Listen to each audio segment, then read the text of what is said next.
विमल बहुत परेशान था। उसे समझ में नहीं आ रहा था कि वो इस परिस्थिति से कैसे निपटे।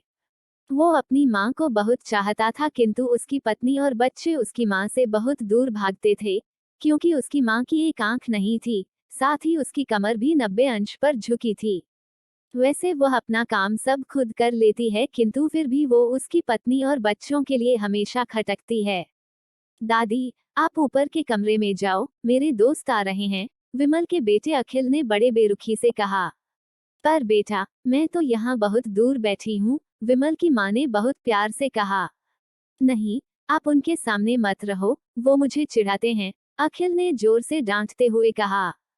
क्या हुआ अखिल, क्यों चिल्ला रहे हो? विमल की पत्नी कामनी ने किचन से ही आवाज लगाई। देखो ना माँ, ये दादी यहीं ड्राइंग रूम में बैठी हैं और मेरे दोस्त आ रहे हैं, अखिल ने शिकायत भरे लहजे में कहा। माँ जी, आप ऊपर चली जाओ, क्यों हम लोगों को लजवाती हो? कामनी ने बेटे का पक्ष लेते हुए कहा। बेचारी सरस्वती चुपचाप उठकर जीने के सहारे ऊपर जाने लगी। कमर झुकी होने के कारण उन्हें ऊपर चढ़ने में बहुत परेशानी हो रही थी, किंतु वो पूरी ताकत से ऊपर के एक अकेले कोने वाले कमरे में जाकर बैठ गईं। विमल बाजू के कमरे से सब सुन रहा था। उसे कष्ट हो रहा था कि उसकी माँ को अपमानित होना पड़ रहा है, किंतु वो असहाय था। अगर वो कुछ कहता है तो पत्नी और बच्चे उसका विरोध करने लगते हैं। दूसरे उनके तर्क भी सही लगते हैं। चूंकि वो एक प्रशासनिक अधिकारी था, उसका सामाजिक स्तर बहुत ऊंचा था, उसकी ससुराल भी एक उच्च घराने में थी, अतः वह चुपचाप इस तरह हर दिन अपनी मां को अपमानित होते देखता रहता था। रात को विमल की पत्नी ने कहा, देखो जी, अब कुछ करो। कल कलेक्टर साहब की पत्नी आई थी। माँ जी अपनी देशी धुन धारा में उनसे मिली। मुझे बहुत शर्म आ रही थी बताते हुए कि ये मेरी सास हैं। मैंने कह दिया कि दूर की रिश्तेदार हैं, इलाज कराने आई हैं। विमल को रोना आ गया, किंतु फिर भी वह चुप रहा। उसे समझ में नहीं आ रहा था कि वो क्या करे। अपने बेटे की मन स्थिति को सरस्वती अच्छी तरह से जानती थी और बेटे को कोई कष्ट न हो इसलिए वो हर बात को चुपचाप सह लेती थी। विमल बहुत उदास रहने लगा। एक तरफ परिवार और सामाजिक स्तर पर जीने की प्रतिबद्धता थी, तो दूसरी ओर माँ। आखिर माँ से अपने बेटे की यह हालत नहीं देखी गई। एक दिन उसने अपने बेटे से कहा, विमल बहुत दिन हो गए हैं, मैं अपने गांव जाना चाहती हूँ। मुझे वहां पहुंचा दो, मेरा यहाँ मन नहीं लग रहा। किंतु माँ वहां तो कोई नहीं है, तुम्हारी देखभाल कौन करेगा? विमल ने आश्चर्य से पूछा। अरे, सब गांव वाले तो हैं और वो तुम्हारे मामा जी तो उसी गांव में रहते हैं और फिर हम सारी व्यवस्थाएं कराएंगे न। कामनी को तो जैसे मन की मुराद मिल गई हो। हाँ बेटा, बहू सही कह रही है, सरस्वती ने लंबी सांस लेते हुए कहा। विमल जानता था कि गांव में माँ की देखभाल करने वाला कोई नहीं है, लेकिन अपनी पत्नी की जिद के कारण वह अपनी माँ को गांव छोड़ने पर विवश हो गया।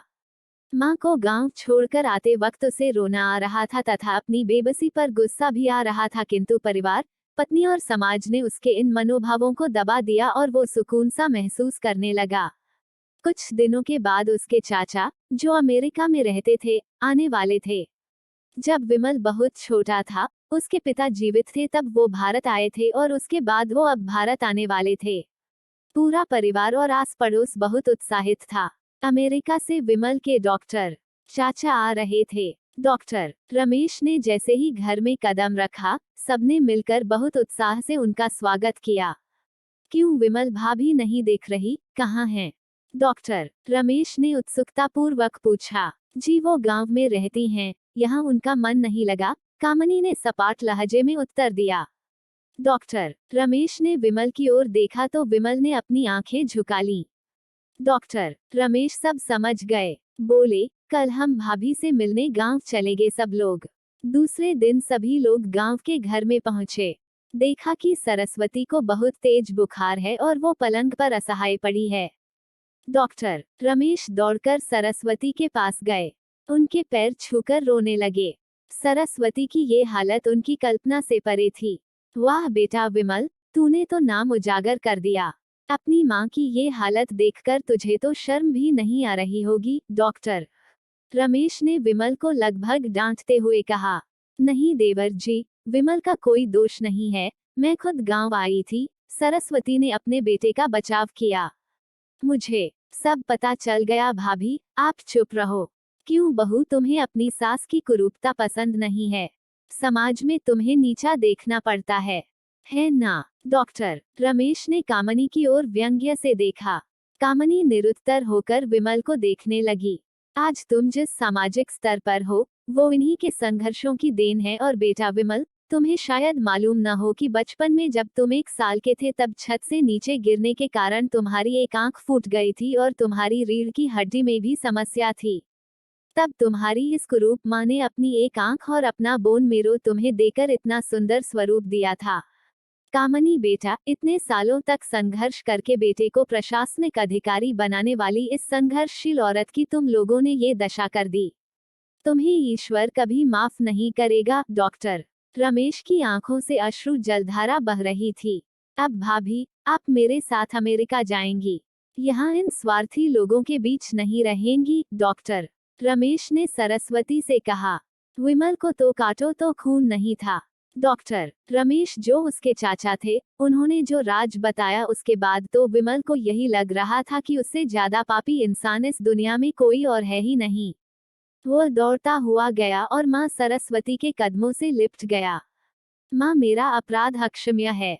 मैं जानबूझकर चुप्पी साधे रहा, आपका अपमान करवाता रहा। अब सिर्फ आप ही उस घर में मेरे साथ रहेंगी और कोई नहीं। विमल ने आग्नेय दृष्टि से अपनी पत्नी और बच्चों को देखा।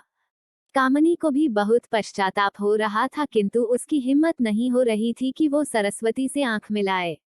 सरस्वती ने कामनी की मन स्थिति को समझकर उसको पुचकारते हुए अपने पास बुलाया और विमल को डांटते हुए कहा, खबरदार, जो मेरी बहू को मुझसे अलग करने की कोशिश की तो तुझे ही घर से बाहर निकाल दूंगी।